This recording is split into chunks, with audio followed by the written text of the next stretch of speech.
میں ان کی بس ایک جھلک دیکھ کر حامد کی طرف متوجہ ہو گیا۔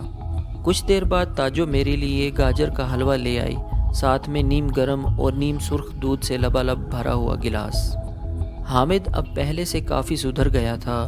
وہ اب تک مجھے تم کہہ کر بلاتا تھا، مگر اب آپ کہنے لگا تھا۔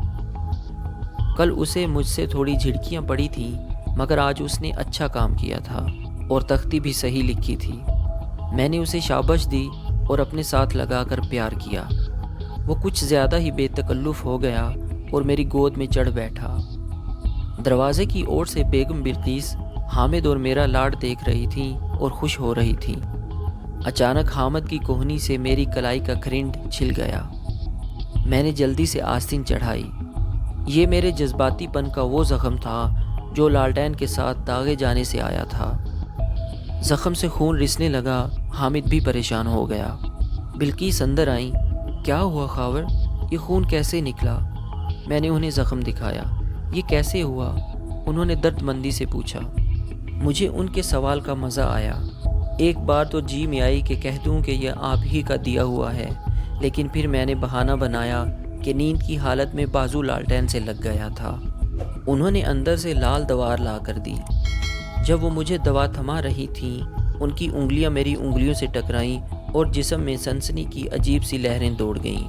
میں نے خود ہی زخم پر دوا لگائی اور آستین اڑس لی۔ رات پھر سور پر تھی، طویل، سرد اور بھیدوں بھری رات۔ جب لالٹین کی مدھم روشنی میں بمبو کاٹ جاگتا تھا تو چاچے عسکری کے کمرے میں دنیا جہان کے رنگ اتر آتے تھے۔ اس رات بھی بیگم بلقیس کی کال 9-10 بجے کے درمیان آئی۔ میں حسب معمول چاچے عسکری کے کمرے میں تھا۔ ساتھ والا کمرہ خالی تھا کیونکہ وہ میرا تھا۔ دوسری طرف والے کمرے میں ہیڈ مالی گلاب دین اور اس کا بیٹا گلزار ہوتے تھے۔ گلزار کی ڈیوٹی آج کل گاؤں سے باہر مچھلی کے تالاب پر لگی ہوئی تھی۔ گلاب دین بہت اونچا سنتا تھا۔ مجھے مطلق فکر نہیں ہوئی تھی کہ میری دھیمی آوازیں کسی کے کانوں تک پہنچیں گی۔ پھر بھی احتیاطاً کسی وقت میں لحاف کے اندر منہ گھسا لیتا۔ اس رات بھی ہم نے محو ہو کر گفتگو کی۔ حوصلے آہستہ آہستہ بڑھتے جا رہے تھے۔ میری درخواست پر بیگم بلقیس نے پھر اپنی مدھر آواز کا جادو جگایا۔ یقیناً انہیں تسلی تھی کہ ان کی آواز نہیں سنی جا سکتی، ورنہ وہ ایسا رسک کیوں لیتی۔ میں نے تہہ دل سے ان پر داد و تحسین کے ٹوکرے برسائے۔ 3 گھنٹے کی مسلسل گفتگو کے بعد میری کمر اکڑ گئی۔ میں نے بستر پر نیم دراز ہو کر پھولدار لحاف اپنے اوپر لے لیا۔ لحاف کے اندر ان کی آواز ابھری تو لگا جیسے وہ میرے ساتھ ہی لحاف کے اندر ہیں۔ آپ کہاں ہیں؟ میں نے پوچھا۔ بستر پر آدھی لیٹی ہوئی ہوں، پاؤں انگیٹھی کے اوپر ہیں۔ اور تم؟ میں بھی لیٹ گیا ہوں لحاف کے اندر۔ یوں لگ رہا ہے جیسے آپ بھی لحاف کے اندر سے ہی بول رہی ہیں۔ وہ ہنس پڑیں۔ ہم دیر تک باتیں کرتے رہے۔ ان باتوں میں ایک طرح کا موج اور بہاؤ تھا جو بتدریج گفتگو کو ایک خاص طرف لے جا رہا تھا۔ اب ہمیں بات کرتے ہوئے 5 گھنٹے ہو چکے تھے۔ تم بھی گا سکتے ہو؟ انہوں نے سوئے سوئے لہجے میں پوچھا۔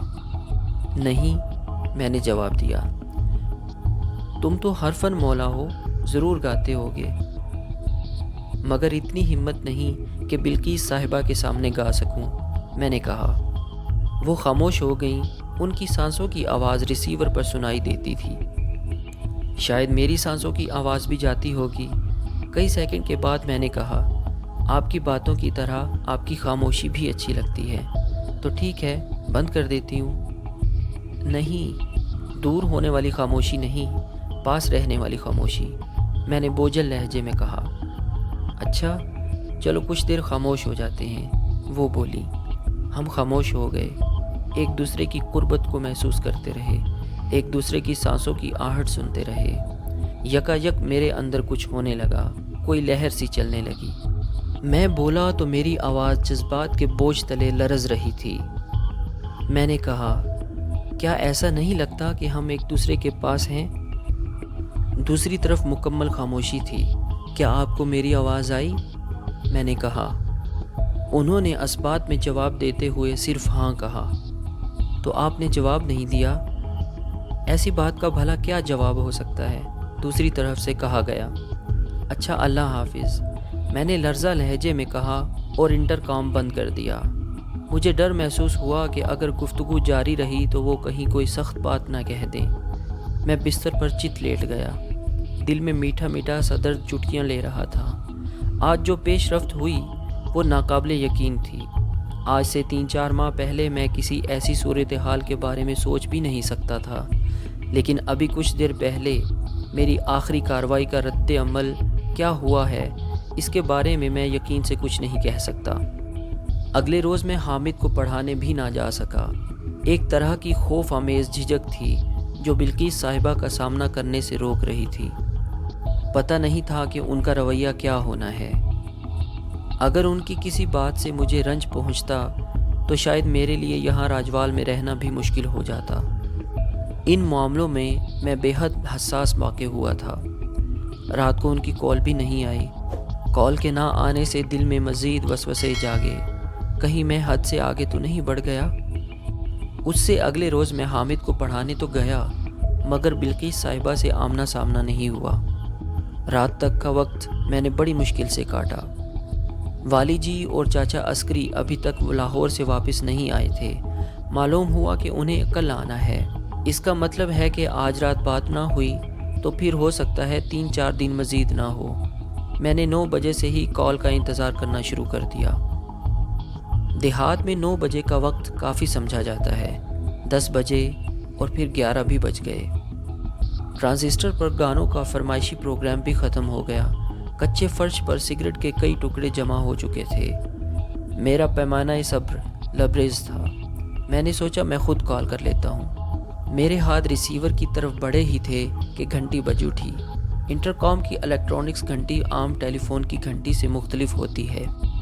میں نے ریسیور اٹھایا۔ دوسری طرف بلقیس صاحبہ تھیں۔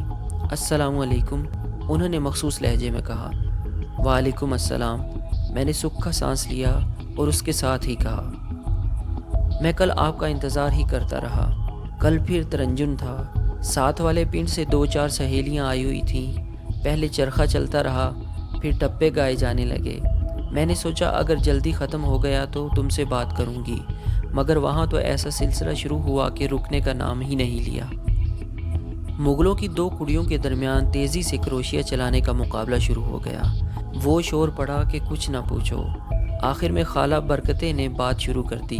پھولا بادشاہ زادی کی بات۔ کہانی اتنی لمبی تھی کہ فجر کی بانگیں ہو گئیں اور ککڑ بولنے لگے۔ چلو آپ نے تو خالہ برکتیں کی بات سن لی، میں تو بغیر بات کے ہی آخری پہر تک جاگتا رہا۔ ویسے میں بھی پریشان تھی۔ کیوں؟ تم حامد کو پڑھانے بھی تو نہیں آئے تھے، مجھے لگا کہ تم شاید ناراض ہو گئے ہو۔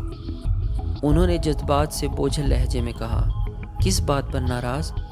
وہ شرمیلے انداز میں ہنسی۔ اسی بات پر۔ کچھ بتائیں گی تو پتہ چلے گا۔ وہ کچھ دیر خاموش رہ کر بولی، میں نے تمہارے سوال کا جواب جو نہیں دیا تھا۔ دل میں پھل جڑیاں سی چھوٹ گئیں۔ ان کا اشارہ پچھلی گفتگو کے آخری لمحوں کی طرف تھا۔ چلیں کوئی بات نہیں، میں نے فراخ دلی سے کہا۔ اس رات بھی ہماری بے تکلف گفتگو جاری رہی۔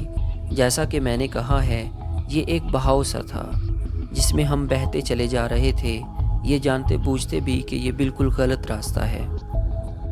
گفتگو کے دوران میں ایک جگہ اچانک بیگم بلقیس خاموش ہو گئیں۔ میں کتنی دیر ہیلو ہیلو کرتا رہا مگر آواز نہیں آئی، بس قدموں کی چاپ سنائی دیتی رہی۔ کچھ دیر بعد دوبارہ رابطہ ہوا۔ میرے پوچھنے پر انہوں نے بتایا، پائیا جی آ گئے تھے، آدھی رات کو حقے کی چلم کے لیے گڑ ڈھونڈتے پھر رہے تھے۔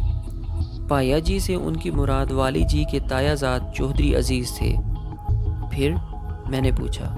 پھر کیا؟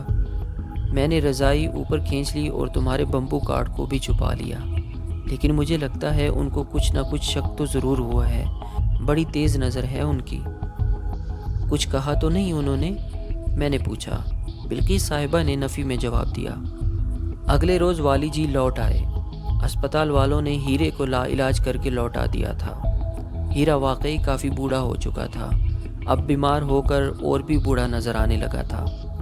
اس کے چہرے کی کھال لٹکی ہوئی تھی اور بڑی بڑی آنکھوں میں ایک اندھیرا سا اترتا دکھائی دیتا تھا۔ شاید والی جی کی طرح والی جی کے اس شاندار کتے کے بھی اچھے دن گزر چکے تھے۔ کتے کے لیے ایک ویٹرنری ڈاکٹر لاہور سے کتے کے ساتھ ہی آیا تھا۔ اس نے کتے کے کمرے میں 2 انگیٹھیوں کا انتظام کیا، زمین پر موٹا نمدہ بچھوایا اور دیگر انتظامات کیے۔